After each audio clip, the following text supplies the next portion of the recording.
To learn about the off-grid lifestyle and to be inspired to live your dreams, click subscribe so you don't miss anything. Hit the bell notification. So I'm gonna put the chickens into the chicken coop. John wanted to see the chickens on the grapevines that I have inside the chicken coop. I still am working on a process to put them away and get them out in the morning. But here's the grapevines. I put grapevines in here and they roost on these at nighttime. We had an exciting day today. I knocked this wall down over here on the well house yesterday. And this morning I came over here and there was a black snake in that hole. I could see him. Saw his head and his body. I tried to get him out, but he was way too heavy. So he must have been hibernating there all winter. Well, I must have disturbed him or warmed up enough, because about 2 hours later, I saw him crawling on down towards the chickens. So you have to understand, I'm not a big fan of snakes, man. I don't like them. I mean, I've been hypnotized to deal with them better so I don't have nightmares about them. And that really did help out, but I'm still not a big fan of snakes. And I know it was a black snake, and the whole time I'm telling myself it's a black snake, don't worry, it's a black snake, don't worry. But that fear, boy, it just does not want to let go. So the snakes are out. That means copperheads are going to be out, which, you know, the black snakes do kill copperheads. Going to have to be extra careful. I'm going to have to get some spray foam, I think, but in between here there's little gaps. I'm going to put spray foam there, so not only does it weather better, but it will also keep the snakes out. Got to get these guys out. It's not an easy task. You kind of have to trick them. And then I'm going to put them in this right here, and then I carry them over to the coop. I mean, I'm going to work on it a little bit so the coop, they can walk in and out of the coop on their own. As you know, I put wheels on the coop so I can move it around. That was the reasoning, but I still got to modify things. We're going to put a net over this. We bought a net. It's actually a bird net. And that'll keep the birds of prey from flying down and getting them.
Okay, so they're all put up, and they got to calm down a bit. They'll jump down. They'll want to eat and get some more water before they go to bed, but they'll stay up here for a few minutes, and then they start bouncing around. Especially after I get the door closed, you can hear them bouncing off the floor.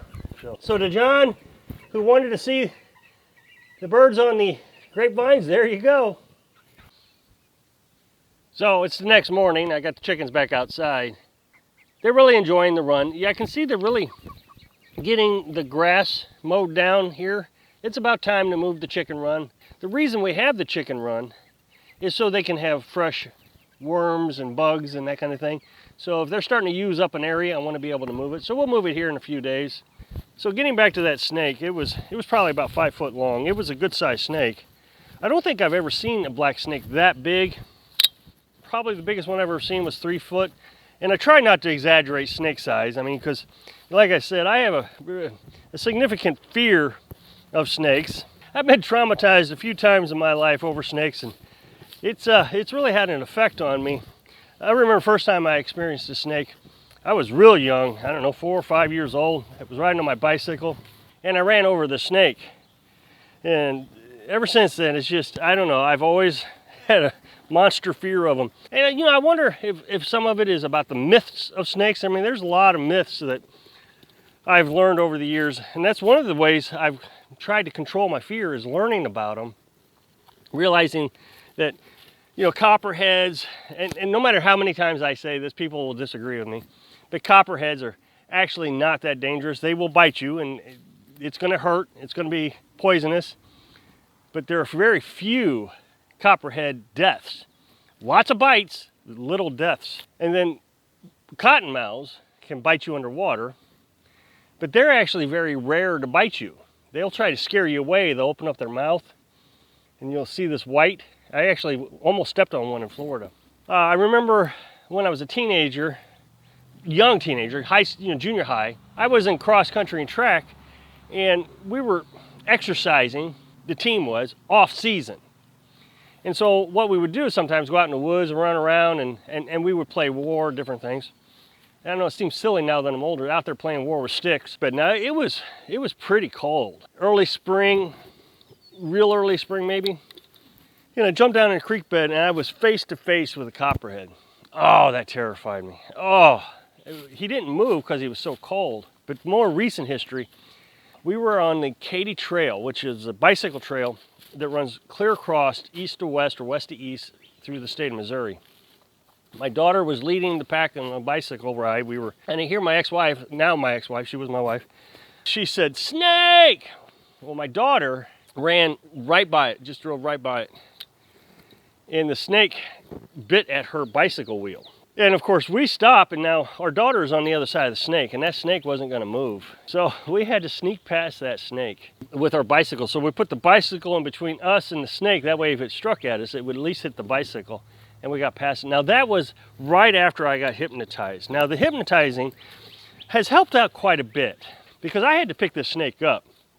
I had to bring him down here into the woods, and here I am walking in the woods. He might be right here. But I had to bring him down here. I had to get him away from the chickens. So, I picked him up with a couple bars that I had. My manual log splitter. There's 2 handles that come out. You can take those handles, and they're probably 4 feet, 3.5 feet tall. And so I'm holding this thing with the 2 bars. And really, I mean, the snake is huge, so it's still dragging the ground. It falls off the bars. It's trying to get off of them. I have to keep picking it up. It's terrifying. That was a long walk, too.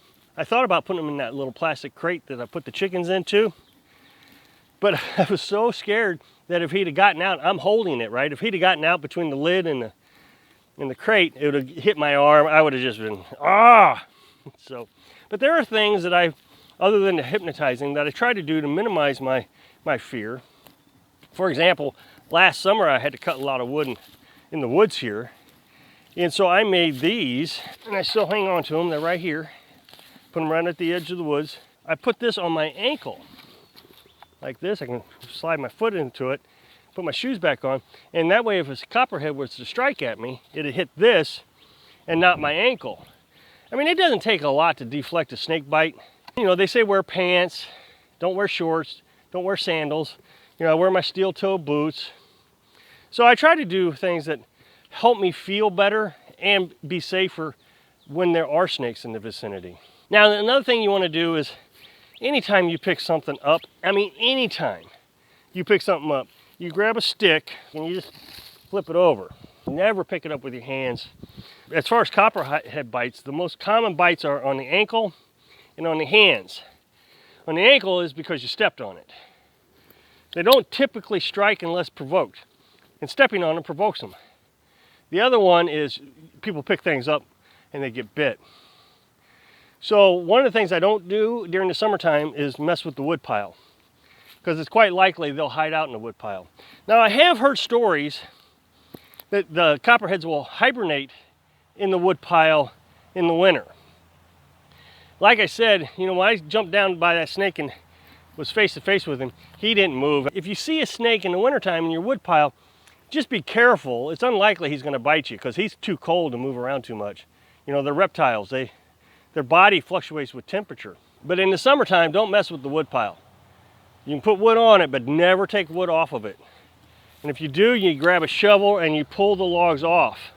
And even at that, if you got a hole in the log, you want to be careful that there's not a snake in the hole. Now last year, our feral cat, I know for a fact, kept the snakes out of here. But what I'm hoping for is that the cat will help deter some of these snakes. Didn't help much yesterday. I'm not sure the cat would actually mess with a snake that big. Now, they say chickens will defend themselves against snakes during the daytime. The problem is at nighttime while they're sleeping, they may not defend themselves. The snake may actually get a hold of them before they have a chance to wake up. You know, they're pretty docile at night. So I hope I can inspire you to live your dream by overcoming your fears. Thanks for watching.